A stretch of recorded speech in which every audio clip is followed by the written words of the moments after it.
ಮಹಿಳೆಯರಲ್ಲಿ 40ರಿಂದ 45 ವರ್ಷ ವಯಸ್ಸಾದಾಗ 40ರಿಂದ 45 ವರ್ಷ ವಯಸ್ಸಾದಾಗ ಅಂದರೆ ಒಂದು ಋತುಸ್ರಾವ ಅದು ನಿಂತು ಹೋಗುತ್ತೆ.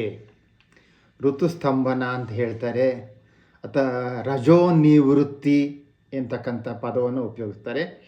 ಆದರೆ ಸಾಮಾನ್ಯವಾಗಿ ಮೆನೋಪಾಸ್ ಅಂದರೆ ಎಲ್ರಿಗೂ ಸಹ ಅರ್ಥ ಆಗತ್ತೆ.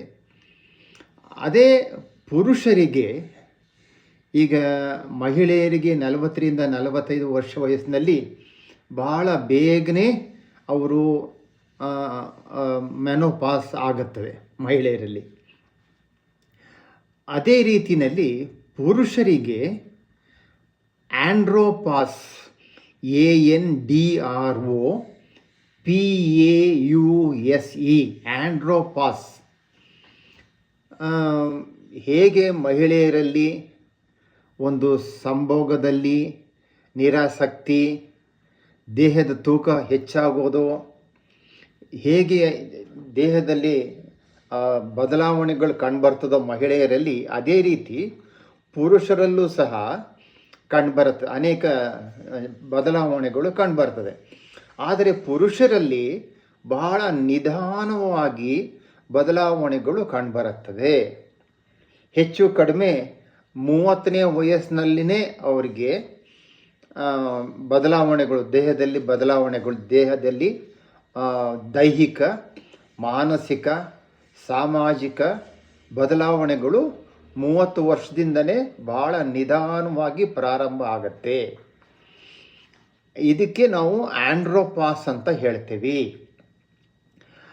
30 ವರ್ಷದಿಂದನೇ ಭಾಳ ನಿಧಾನವಾಗಿ ಪ್ರಾರಂಭ ಆದರೂ ಸಹ 40ರಿಂದ 49 ವಯಸ್ಸಾದಾಗ 2ರಿಂದ 5ರಷ್ಟು ಟೆಸ್ಟೋಸ್ಟಿರೋನ್, ಮಹಿಳೆಯರಲ್ಲಿ ಈಸ್ಟ್ರೋಜನ್, ಅದು ಒಂದು ಹಾರ್ಮೋನ್, ಒಂದು ಮಹಿಳೆಯರಲ್ಲಿ ಆ ಒಂದು ಹೆಣ್ತನ, ಅದಕ್ಕೆ ಕಾರಣ ಈಸ್ಟ್ರೋಜನ್. ಪುರುಷರಲ್ಲಿ ಒಂದು ಗಂಡಸುತನ, ಅದಕ್ಕೆ ಕಾರಣ ಹಾರ್ಮೋನ್ ಟೆಸ್ಟೋಸ್ಟಿರೋನ್. ಈ ಟೆಸ್ಟೋಸ್ಟಿರೋನು ಕಡಿಮೆ ಆದಾಗ 40ರಿಂದ 49 ವಯಸ್ಸಿನಲ್ಲಿ 2ರಿಂದ 5ರಷ್ಟು ಟೆಸ್ಟೋಸ್ಟಿರೋನ್ ಕಡಿಮೆ ಆಗ್ತಾ ಹೋಗುತ್ತೆ. 50ರಿಂದ 59 ವಯಸ್ಸಿನಲ್ಲಿ 6ರಿಂದ 20% ಕಡಿಮೆ ಆಗ್ತಾ ಹೋಗ್ತದೆ ಟೆಸ್ಟೋಸ್ಟಿರೋನ್ ಉತ್ಪತ್ತಿ. 60ರಿಂದ 69 ವರ್ಷ ವಯಸ್ಸಾದಾಗ 20ರಿಂದ 40% ಟೆಸ್ಟೋಸ್ಟಿರೋನ್ ಉತ್ಪತ್ತಿ ಕಡಿಮೆ ಆಗುತ್ತೆ. 70ರಿಂದ 79 ವರ್ಷ ನಂತರ 60% ಅಥವಾ 70% ಟೆಸ್ಟೋಸ್ಟಿರೋನ್ ಉತ್ಪತ್ತಿ ಕಡಿಮೆ ಆಗುತ್ತೆ. ಆದ್ದರಿಂದ ಅವರು ಆಂಡ್ರೋಪಾಸ್ ಸ್ಥಿತಿಗೆ ಪುರುಷರು ತಲುಪುತ್ತಾರೆ. ಟೆಸ್ಟೋಸ್ಟಿರೋನ್ ಎಲ್ಲಿ ಉತ್ಪತ್ತಿ ಆಗುತ್ತೆ ಅಂತಂದರೆ ಟೆಸ್ಟೋಸ್ಟಿರೋನ್ ಉತ್ಪತ್ತಿಯಾಗೋದು ಟೆಸ್ಟಿಸ್ನಲ್ಲಿ. ಅಂದರೆ ಬೀಜ ಎಂಬತಕ್ಕಂಥ ಪದವನ್ನು, ಟೆಸ್ಟಿಸ್ಗೆ ಕನ್ನಡದಲ್ಲಿ ಬೀಜ ಎಂಬತಕ್ಕಂಥ ಪದವನ್ನು ಉಪಯೋಗಿಸ್ತಾರೆ. ಟೆಸ್ಟೋಸ್ಟಿರೋನ್ ಹಾರ್ಮೋನ್ ಉತ್ಪತ್ತಿ ಮಾಡೋದ್ರಿಂದ ಒಂದು ಪುರುಷತ್ವ, ಗಂಡಸುತನ ಇದು. ಈ ಆಂಡ್ರೋಪಾಸ್ಗೆ ಕಾರಣ ಕೇವಲ ಟೆಸ್ಟೋಸ್ಟಿರೋನ್ ಉತ್ಪತ್ತಿ ಕಡಿಮೆ ಆಗೋದು ಅಷ್ಟೇ ಅಲ್ಲದೆ ಬೇರೆ ಬೇರೆ ರೋಗಗಳಲ್ಲೂ ಸಹ ಈ ಟೆಸ್ಟೋಸ್ಟಿರೋನ್ ಕಡಿಮೆಯಾಗಿ ಆಂಡ್ರೋಪಾಸ್ ಸ್ಥಿತಿಗೆ ತಲುಪ್ತಾರೆ. ಈಗ ಹೃದಯ ತೊಂದರೆಗಳು, ಟೈಪ್ 2 ಡಯಾಬಿಟಿಸ್ನಲ್ಲಂತೂ ಅವರು ಒಂದು ರೀತಿ ಷಂಡತನ ಅಂತಲೇ ಹೇಳ್ಬೋದು. ಅನೇಕರಿಗೆ ಆ ರೀತಿ, ಸರ್ ನಾನು ಲೈಂಗಿಕ ಕ್ರಿಯೆ ಮಾಡೋದಕ್ಕೆ ಭಾಳ ಕಷ್ಟ ಆಗ್ತಾಯಿದೆ ಅಂತ ವೈದ್ಯರ ಹತ್ರ ಬಂದು ಹೇಳ್ಕೊಳ್ತಾರೆ. ಸೊ ಇದು ಟೈಪ್ 2 ಡಯಾಬಿಟಿಸು, ಬ್ಲಡ್ ಪ್ರೆಷರ್, ರಕ್ತದ ಒತ್ತಡ. ಅಷ್ಟೇ ಅಲ್ಲದೆ ಜೀವನದಲ್ಲಿ ನಿರಾಸಕ್ತಿ, ಆಲ್ಕೋಹಾಲ್ ಸೇವನೆ ಮತ್ತು ಸ್ಮೋಕಿಂಗು, ಧೂಮಪಾನ, ಮದ್ಯಪಾನ, ಮಾದಕ ವಸ್ತು ಸೇವನೆ ಇವೆಲ್ಲ ಜೀವನದ ರೀತಿಯ ಅವಿಭಾಜ್ಯ ಅಂಗಗಳು. ಇದರಿಂದ ಮನುಷ್ಯ ಪಿ ಕಾಳಿಂಗರಾವ್ ಅವರ ಒಂದು ಹಾಡಿದೆಯಲ್ಲ, ಮುಪ್ಪು ಬಂದಿತಲ್ಲ ಪಾಯಸ ತಪ್ಪದೆ ಉಣಲಿಲ್ಲ, ಪುರಂದರದಾಸರ ಒಂದು ಕೀರ್ತನೆ. ಹೀಗೆ ಖಿನ್ನತೆಗೆ, ಡಿಪ್ರೆಷನ್ಗೆ ಒಳಗಾಗ್ತಾರೆ. ಇದರಿಂದ ಏನಾಗುತ್ತೆ ಅಂದರೆ ಏನೋ ಒಂದು ಶಕ್ತಿ ಇಲ್ಲ, ಲ್ಯಾಕ್ ಆಫ್ ಎಕ್ಸಸೈಸ್, ಶಕ್ತಿನೇ ಇಲ್ಲ, ಸಂಭೋಗದಲ್ಲಿ ನಿರಾಸಕ್ತಿ, ಖಿನ್ನತೆ, ಮೈ ಮೇಲೆ ಒಂದು ರೀತಿ ಇದ್ದಕ್ಕಿದ್ದ ಹಾಗೆ ಬೆವರು ಬರೋದು. ಇದು ಮಹಿಳೆಯರಲ್ಲಿ ಮೆನೋಪಾಸ್ ನಂತರ ಅವ್ರಿಗೆ ಭಾಳ ಹೆಚ್ಚಾಗಿ ಕಂಡುಬರ್ತದೆ. ಹಾಟ್ ಫ್ಲ್ಯಾಶಸ್ ಅಂತ ಅನ್ನೋದು. ಅದೇ ರೀತಿ ಪುರುಷರಲ್ಲೂ ಸಹ ಇದ್ದಕ್ಕಿದ್ದ ಹಾಗೆ ಮೈಯೆಲ್ಲ ಬೆವರೋದು, ಮೈ ಬಿಸಿಯಾಗೋದು, ಈ ತೊಂದರೆಗಳು ಪುರುಷರಲ್ಲೂ ಸಹ ಆಂಡ್ರೋಪಾಸ್ ತಲುಪಿದಾಗ ಅವರಲ್ಲೂ ಸಹ ಈ ಒಂದು ತೊಂದರೆಗಳು ಕಂಡುಬರುವುದು. ನಂತರ ಸಣ್ಣ ಪುಟ್ಟ ವಿಷಯಗಳಿಗೆಲ್ಲ ಕೋಪ ಮಾಡ್ಕೊಳ್ಳೋದು.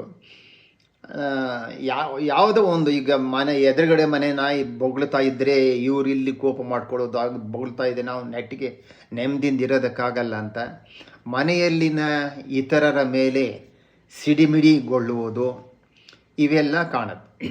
ನಂತರ ತೂಕ ಹೆಚ್ಚಾಗತ್ತೆ, ಅದರಲ್ಲೂ ಹೊಟ್ಟೆ ಭಾಗ. ಈ ವಯಸ್ಸಾದವರಿಗೆ ಅವ್ರು ಹೇಳ್ಬೋದು, ನಾನು ಏನೂ ತಿಂತಾನೆ ಇಲ್ಲ, ನೆಟ್ಗೆ ಒಂದಿಷ್ಟು ಅನ್ನ ತಿಂತೀನಿ, ಬೆಳಗ್ಗೆ ಒಂದಿಷ್ಟು ಏನೋ ಉಪ್ಪಿಟ್ಟೋ ಒಂದು ಇಡ್ಲಿ ಏನೋ ತಿಂತೀನಿ, ಹಾಗಾದರೂ ಸಹ ನನಗೆ ಹೊಟ್ಟೆ ಬರ್ತಾ ಇದೆ, ಕೊಬ್ಬು ಶೇಖರಣೆ ಆಗುತ್ತೆ, ಕರುಳಿನ ಸುತ್ತ ಕೊಬ್ಬು ಶೇಖರಣೆ ಆಗುತ್ತೆ, ಹೊಟ್ಟೆ ಭಾಗ, ಹೊಟ್ಟೆ ಡುಮ್ಮ ಅಂತ ಹೇಳ್ತಾರಲ್ಲ, ಹೊಟ್ಟೆ ಭಾಗ ದಪ್ಪ ಆಗುತ್ತೆ. ಮಹಿಳೆಯರಲ್ಲಿ ಹೇಗೆ ಸ್ತನ ಇದೆಯೋ ಅದೇ ರೀತಿ ಗಂಡಸರಲ್ಲೂ ಸಹ ಸ್ತನದ ಭಾಗ, ಎದೆ ಭಾಗ ಸ್ತನದಂತೆ ಉಬ್ಕೊಳ್ಳುತ್ತೆ. ಇದನ್ನು ಎಷ್ಟೋ ಸಲ ವಯಸ್ಸಾದವರಲ್ಲೇ ನಾವು ನೋಡ್ಬೋದು. ಸ್ತನಗಳು ಬೆಳವಣಿಗೆ ಆಗುತ್ತೆ ಗಂಡಸರಲ್ಲೂ ಸಹ. ಯಾತಕ್ಕೋಸ್ಕರ ಅಂದರೆ ಈ ಟೆಸ್ಟೋಸ್ಟಿರೋನ್ ಕಡಿಮೆಯಾಗಿ ಹಾರ್ಮೋನ್ ಏರಿಳಿತದಿಂದ ಸ್ತನದ ಭಾಗ ಉಬ್ಕೊಳ್ಳುತ್ತೆ. ಮಹಿಳೆಯರಂತೆ ಪುರುಷರಲ್ಲೂ ಸಹ ಸ್ತನಗಳು ಬೆಳವಣಿಗೆ ಆಗುತ್ತೆ. ಇದು ಚರ್ಮ ಒಂದು ರೀತಿ ತೆಳುವಾಗುತ್ತೆ, ಒಂದು ರೀತಿ ಈ ಆಯಿಲಿ ಸ್ಕಿನ್ ಅಂತಾರಲ್ಲ, ಎಣ್ಣೆ ಹಚ್ಕೊಂಡಿದ್ದಾರೇನೋ ಅನ್ನೋ ಥರ ಆಗೋದು, ಇವೆಲ್ಲ ಕಂಡುಬರ್ತದೆ.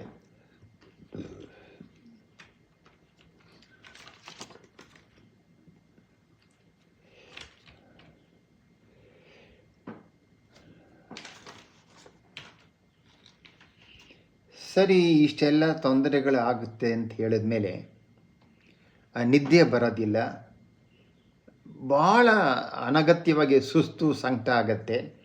ಸರಿ, ಇದೆಲ್ಲ ಆದಮೇಲೆ ಏನು ಮಾಡಬೇಕು? ಸರಿ, ವಯಸ್ಸಾಗತ್ತೆ, ಎಲ್ರಿಗೂ ವಯಸ್ಸಾಗತ್ತೆ. ಸರಿ, ಏನು ಮಾಡಬೇಕು ಅಂದರೆ ಜಿಂಕ್ ಮಾತ್ರೆಗಳನ್ನು ವೈದ್ಯರು ಸಲಹೆ ಮಾಡ್ತಾರೆ. ಒಮೆಗಾ ಫ್ಯಾಟಿ ಆ್ಯಸಿಡ್ ಇರ್ತಕ್ಕಂಥ ಕ್ಯಾಪ್ಸೂಲ್ಗಳನ್ನ ಸಲಹೆ ಮಾಡ್ತಾರೆ, ಅದು ಅನುಕೂಲ ಮಾಡುತ್ತೆ. ವಿಟಮಿನ್ B12, ವಿಟಮಿನ್ C ಸಹಾಯ ಮಾಡುತ್ತೆ. ಸಮತೋಲನ ಆಹಾರ, ಬ್ಯಾಲೆನ್ಸ್ ಡಯಟ್, ಅದನ್ನು ಸಲಹೆ ಮಾಡ್ತಾರೆ ವೈದ್ಯರುಗಳು. ಸ್ಟ್ರೆಸ್ ಮ್ಯಾನೇಜ್ಮೆಂಟ್, ಇದು ಭಾಳ ಮುಖ್ಯ. ಅನಾವಶ್ಯಕವಾಗಿ ಮನಸ್ಸಿಗೆ ಹಚ್ಕೊಳ್ಳೋದು ಅದು ಒಳ್ಳೆಯದಲ್ಲ. ಮನಸ್ಸಿಗೆ ಒಂದು ರೀತಿ ನಿರಾಳವಾಗಿರಬೇಕು. ಈ ವಿಷಯದಲ್ಲಿ ಯೋಗಾಭ್ಯಾಸ ಖಂಡಿತ ಸಹಾಯ ಮಾಡುತ್ತೆ. ಅದರೊಳಗೂ ಸಹ ಧ್ಯಾನ, ಪ್ರಾಣಾಯಾಮ, ಶವಾಸನ ಇದು ಮನಸ್ಸನ್ನು ಶಾಂತಿಗೊಳಿಸೋದಕ್ಕೆ ಸಹಾಯ ಮಾಡುತ್ತೆ. ಒಂದೊಂದು ಸಲ ಇವು ಆಯುರ್ವೇದಿಕ್ ವೈದ್ಯರುಗಳು ಅಶ್ವಗಂಧ ರಸಾಯನ ಕೊಡ್ತಾರೆ, ಅದನ್ನು ಸಲಹೆ ಮಾಡ್ತಾರೆ. ಬೆಳ್ಳುಳ್ಳಿ ಸಹಾಯ ಮಾಡುತ್ತೆ. ಎಲ್ ಆರ್ಜಿನಿನ್ ಇದು ಇರ್ತಕ್ಕಂಥ ಆರ್ಜಿನಿನ್ ಇರ್ತಕ್ಕಂಥ ಮಾತ್ರೆಗಳನ್ನು ಬರ್ಕೊಡ್ತಾರೆ. ಈ ಅಲ್ಟ್ರಾ ಮ್ಯಾಗ್ನೀಷಿಯಮ್ ಇರ್ತಕ್ಕಂಥ ಮಾತ್ರೆಗಳು ಬರ್ತವೆ. ಒಂದು ಉದಾಹರಣೆ ಹೇಳಬೇಕು ಅಂದರೆ ಅಲ್ಟ್ರಾ ಮ್ಯಾಗ್ನೀಷಿಯಮ್ ಎಂಬತಕ್ಕಂಥ ಮಾತ್ರೆಗಳನ್ನು ಬರ್ಕೊಡ್ತಾರೆ ವೈದ್ಯರು. ಆಹಾರದಲ್ಲಿ ಬಾಳೆಹಣ್ಣು, ಅದರೊಳಗೆ ಮೆಗ್ನೀಷಿಯಮ್ ಪೊಟ್ಯಾಷಿಯಮ್ ಇರೋದ್ರಿಂದ ಬಾಳೆಹಣ್ಣು ಒಳ್ಳೆಯದು. ಆದ್ದರಿಂದ ಮುಪ್ಪನ್ನು ನಾವು ತಡೆಗಟ್ಟೋದಕ್ಕಾಗಲ್ಲ. ಎಲ್ಲರಿಗೂ ಸಹ ಮುಪ್ಪು ವಯಸ್ಸಾಗೇ ಆಗತ್ತೆ. ಒಂದು ಚಿಕ್ಕ ಮಗುನೂ ಸಹ ದೊಡ್ಡದಾಗಿ ಪ್ರೌಢಾಭ್ಯಾಸದ ನಂತರ ವಯಸ್ಸಾಗೇ ಆಗುತ್ತೆ. ಈ ಆಂಡ್ರೋಪಾಸ್ ತಪ್ಪಿಸ್ಕೊಳ್ಳೋದಕ್ಕೆ ಯಾರಿಂದನೂ ಸಾಧ್ಯವಿಲ್ಲ. ಶಾಂತಿ, ತಾಳ್ಮೆ, ತೃಪ್ತಿ ಇದು ಸಹಾಯ ಮಾಡುತ್ತೆ. ಈ ತಿಳಿದಂಥ ವಿಚಾರವನ್ನು ದಯವಿಟ್ಟು ಬೇರೆಯವ್ರಿಗೂ ಹೇಳಿ.